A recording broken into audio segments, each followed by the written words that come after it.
I am reviewing the uncut version of Freddy vs. Jason.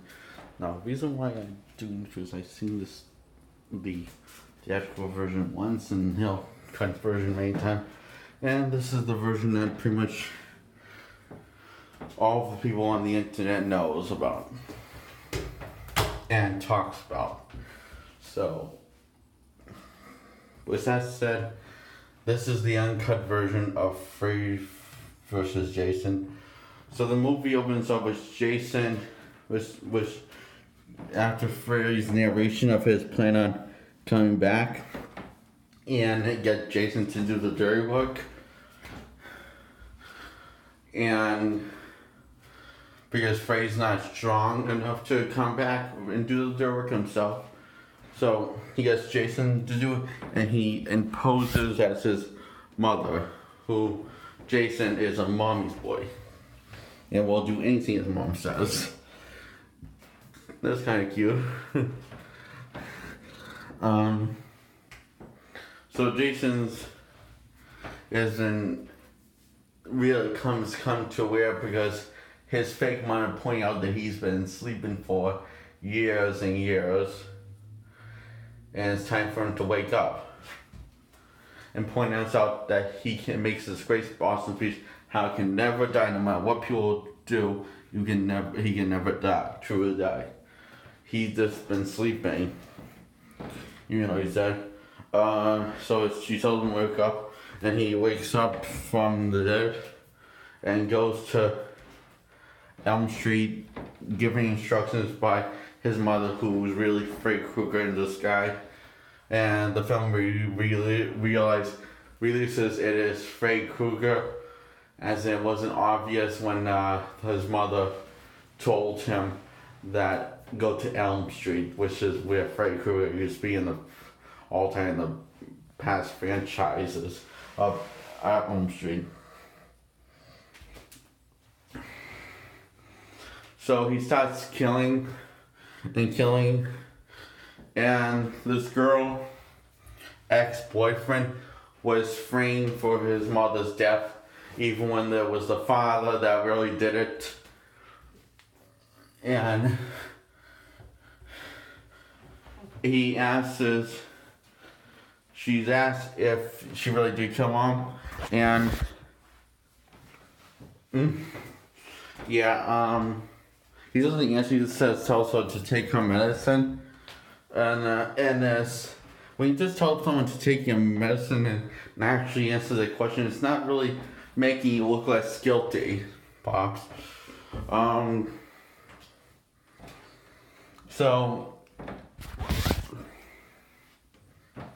anyway, she runs away from home with her boyfriend, and she's been taking Hypnocil, which was everyone else in the hospital was taking Hypnocil, which suppresses their dreams from dreaming, because the whole town's in on the secret of Freddy Krueger was real and killed people, but they just cover it up as if nothing happened, as if he doesn't exist and no killings never happened. They found a way to cover it up to protect the children from getting murdered by the Freddy Krueger serial killer.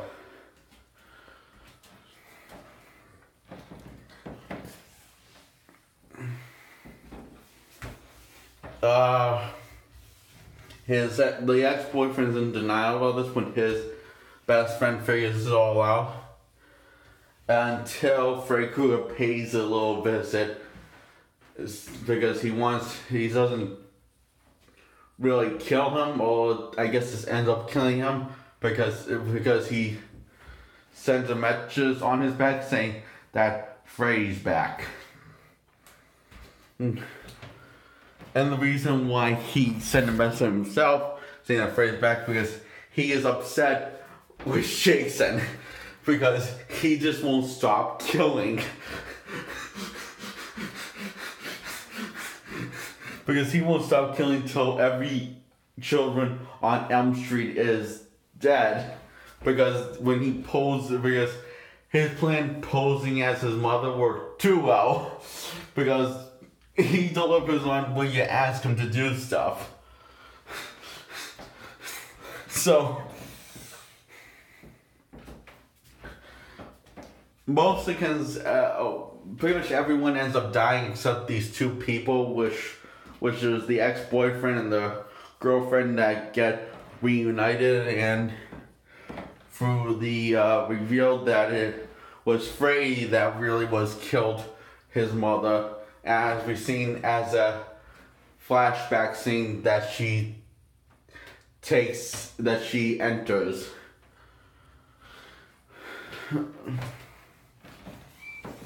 Yeah, okay, so, but how we know that, so there was one question, how we know that Phrase is not playing tricks on her mind, like he did with the memory flashback one with Jason, when he was one of the camp counselors, I think it's still her dad, because I think it was just Phrase messing with her mind, like she messed with Jason's mind and her mind. Oh, I skip a part, right?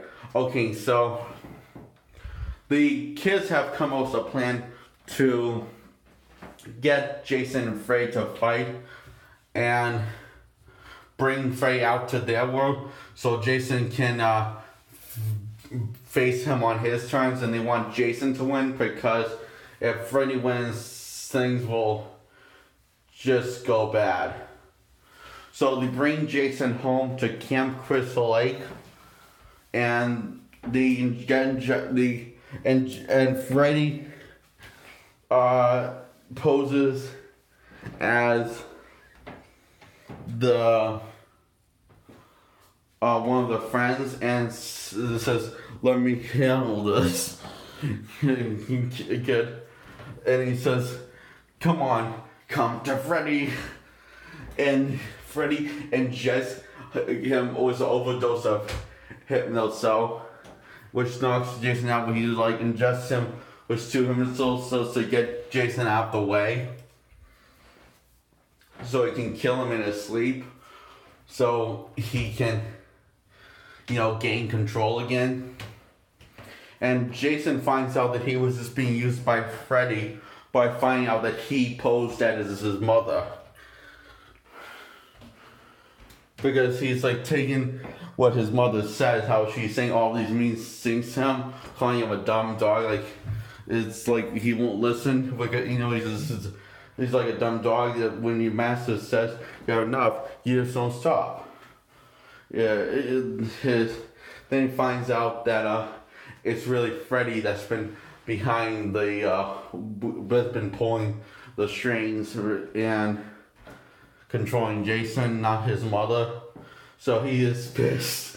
And he dudes out with Freddy. Freddy's winning because he's in Jason's head. And so then Beverly, I think that's the girl's name, goes to sleep and gets injected with Hypnocell on purpose. And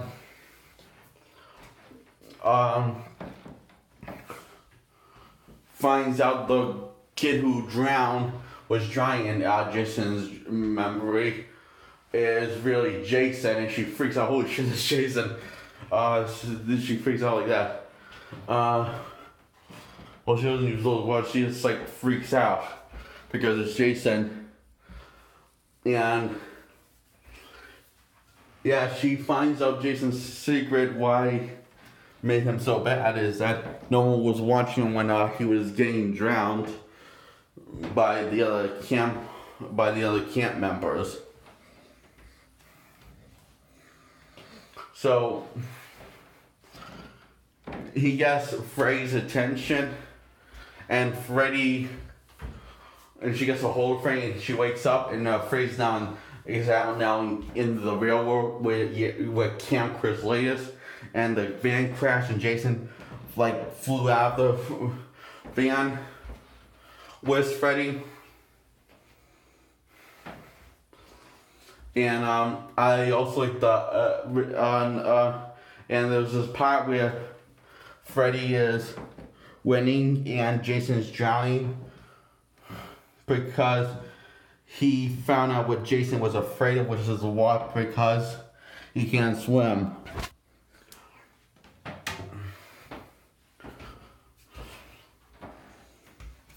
And he constantly bullies Jason, and when he finds out that he can't swim and he's afraid of the water.